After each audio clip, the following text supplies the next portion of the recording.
Un saluto caloroso a tutti i nostri utenti affezionati di Solfatara News.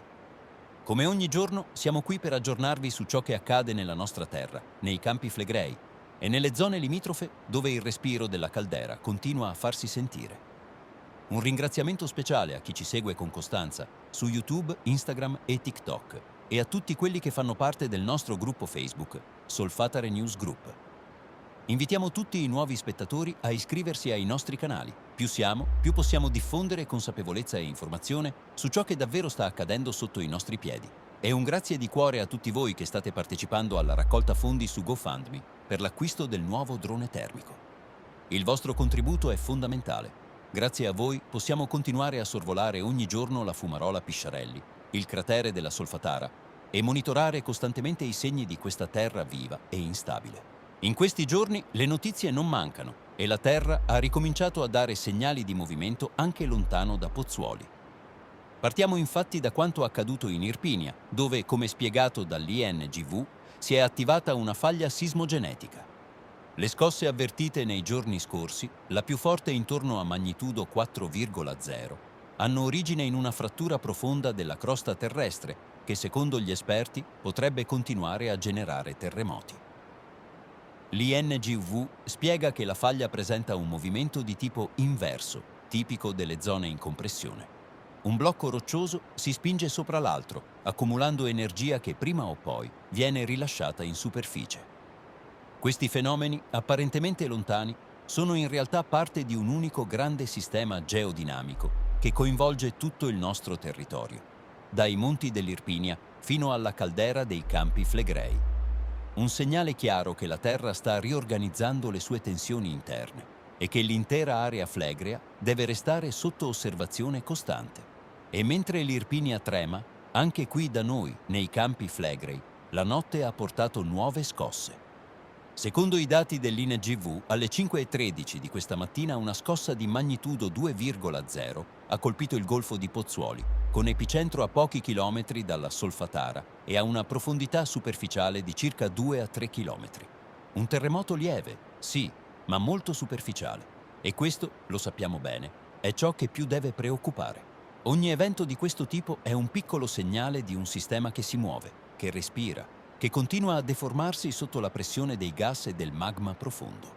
Come ogni giorno, siamo decollati con i nostri droni per monitorare da vicino la situazione. Il primo sorvolo è stato effettuato sulla fumarola Pisciarelli, che oggi si presenta in piena attività e sotto forte pressione. Le immagini mostrano una spinta crescente, una pressione che aumenta visibilmente. Il getto di vapore è più potente, le emissioni gassose più dense e costanti. Siamo di fronte a un processo che potrebbe preludere a nuovi eventi sismici locali o a ulteriori episodi di degassamento improvviso. Chi conosce bene Pisciarelli sa che quando la fumarola spinge in questo modo, qualcosa sotto sta cambiando. Il terreno trema leggermente, si deforma e la temperatura delle acque e dei gas sale progressivamente. Subito dopo abbiamo sorvolato la fumarola Bocca Grande, nel cuore del cratere della Solfatara. Una scena impressionante. Fortissimo degassamento, colonne di vapore altissime e pozze di fango in ebollizione continua. Mai avevamo osservato in questi ultimi mesi un'attività così intensa e persistente. Le bolle nel fango, riprese a distanza di sicurezza, sono più grandi, più frequenti, segno di una maggiore emissione di anidride carbonica e gas vulcanici, provenienti dal sistema idrotermale in profondità. Tutti questi segnali presi insieme delineano un quadro in cui la pressione sotterranea continua ad aumentare. E quando la pressione cresce, la crosta reagisce. Piccoli terremoti, deformazioni del suolo, spaccature che si aprono nei punti più fragili della caldera. Durante il volo abbiamo sorvolato anche via Napoli e il lungomare di Pozzuoli, dove il fenomeno del bradisismo è sempre più evidente. Le immagini mostrano chiaramente come la linea di costa stia cambiando. I fondali si fanno sempre più bassi e la zona della Darsena risulta quasi completamente asciutta, impedendo a molte imbarcazioni di ormeggiare.